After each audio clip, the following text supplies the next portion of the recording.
okay, niching, we talk about it a lot in our community, in the Bookkeepers Collective, and people get really stuck with this. They get really overwhelmed and they often say to us, but I don't know who my ideal client is. Where do I start with this? I've never had a client before. I've never had a client that I like working with. So how can I find my ideal client? Yeah, I suppose from a point of view of why is this even important, I think that's what we need to go back to, because when you know who your ideal client is or what niche you're working with, you can design the service you offer around that type of business. Yeah, and I think today when we go through these 5 different areas, it's going to become very evident as to why it's important to niche. You don't have to go as deep as most people think. I think people assume that you're only servicing one industry or one area. One very specific part of an industry, like a very specific, this kind of shop that's on this high street in this town. Exactly. And it doesn't need to be like that.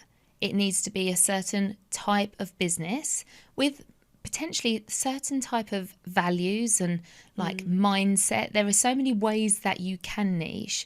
But today we're going to go through the areas of business that kind of, there's groups of certain types of businesses that act in a similar way and need a similar type of finance setup.